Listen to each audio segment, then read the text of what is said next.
Ibu dalam mengajar.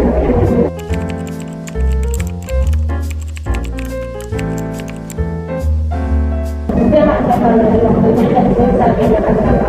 Ini baik kita sebenarnya. Ibu, langsung ya Bu. Perhatian Bu.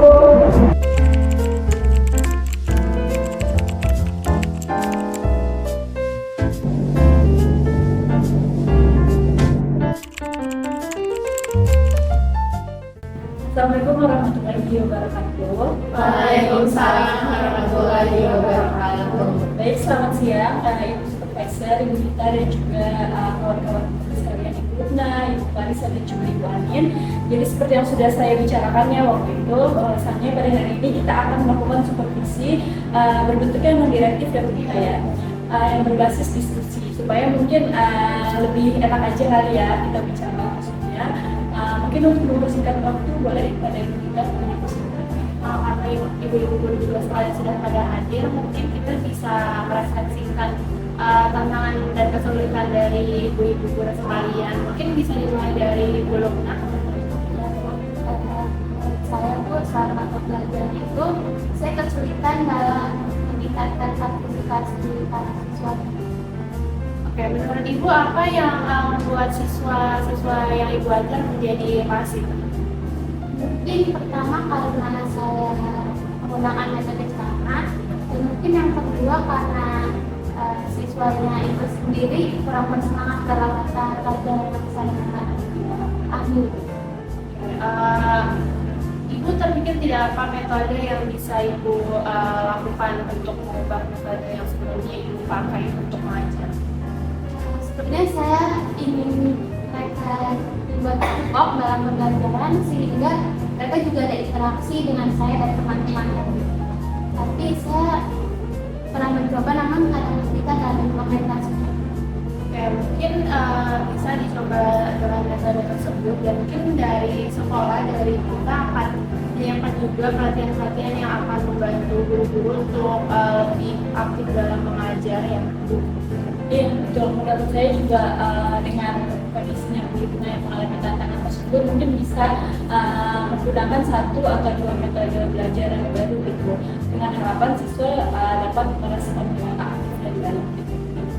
Nanti kita akan adakan pelatihan yang bisa membuat guru-guru untuk lebih mengenal beberapa metode baru untuk mengajar, dan guru kan bisa mengikuti pelatihan tersebut. Mungkin lanjut ke Ibu Parisa, tantangan kesulitannya dalam mengajar di kelas.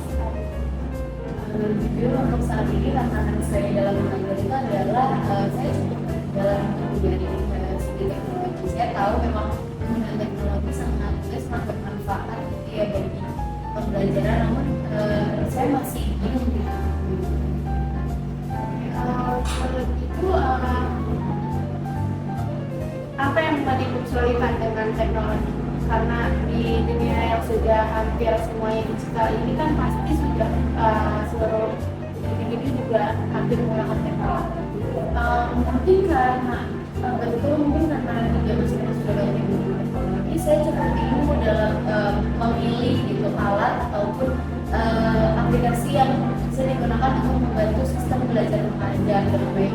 Dan saya belum tahu pasti kira-kira mana yang lebih efektif. Tapi kalau dari Ibu Parisa sendiri, apa alat yang paling dibutuhkan di dalam mengajar di mata pelajaran yang Ibu ambil?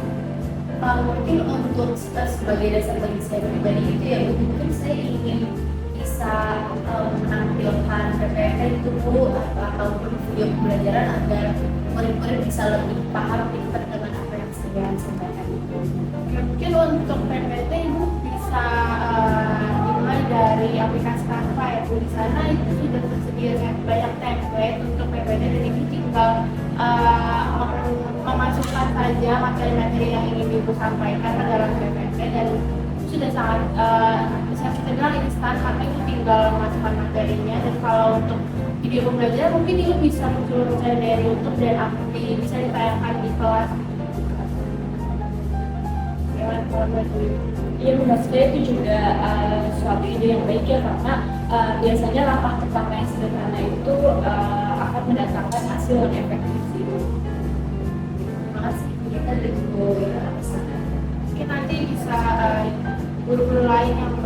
juga pada teknologi untuk membantu Bu Karisa perlahan dalam perawatan. Mungkin kita lanjut saja ke Ibu Ani untuk tantangan dalam mengajar.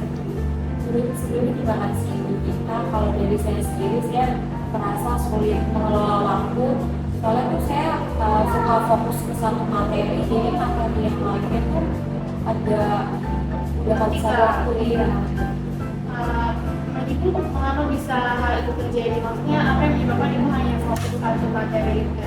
Kalau dari saya sendiri, berdasarkan apa yang saya jalani, saya tuh mikirnya tuh karena saya tuh pengen fokus supaya misalkan ada siswa yang nggak dapat terlalu paham di satu materi, saya tuh benar-benar akan ngajarin di materi itu supaya siswanya tuh paham gitu. Terus saya itu sih alasan kenapa saya tuh jadi nggak bisa mengelola waktu, karena saya pengen anak itu tuh benar-benar bisa mengerti di materi tersebut. Saya mempelajari yang perjalanan lama itu cukup bagus karena berarti ibu kita dalam menjelaskannya, namun akan menghambat dalam materi yang belum dijelaskan. Berarti ibu bisa mengalokasikan pengajaran ibu itu menjadi kecil-kecil. Jadi misalkan jadwal ibu itu 60 menit mengajar, ibu bisa melakukan 30 menit untuk menjelaskan, kemudian 20 menit untuk diskusi dengan peserta didik, dan kemudian untuk tanya jawab. Jadi ibu tidak hanya 60 menit untuk full menjelaskan atau 30 menit full menjelaskan, dan 30 menit kemudian ibu hanya fokus pada satu anak yang belum mengerti gitu. Jadi ibu bisa mengalokasikan waktu pengajaran ibu menjadi beberapa diskusi Bu. Ya, thank you so much Bu Gita atas insight-nya. Saya akan coba terapin itu di pengajaran saya. Mungkin ada teman-teman yang dibutuhkan dari ibu-ibu sekalian, bisa disebutkan di sini. Sebenarnya dari saya, dari saya pengen ceritakan untuk sampai di sini. Oke, karena mungkin dari ibu sekalian, Bu Ani dan Ibu sudah menerangkan ya tantangan kepada seperti biasa kita, dengan harapan mungkin kan dari ibu sekalian juga mendapatkan feedback ya kan dari ibu kita tadi, kemudian bisa diimplementasikan dari ibu kita. Mungkin saya mau kasih saran aja ya Bu, untuk satu bulan ke depan atau beberapa minggu ke depan mungkin bisa kita lihat nih apakah ibu guru sekalian itu mengimplementasikan saran dari kita atau tidak gitu.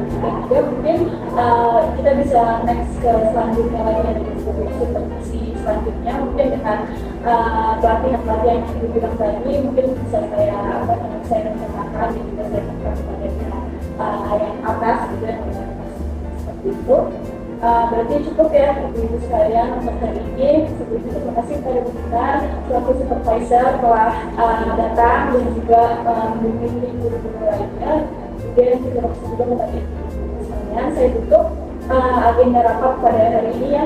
Wassalamualaikum warahmatullahi wabarakatuh.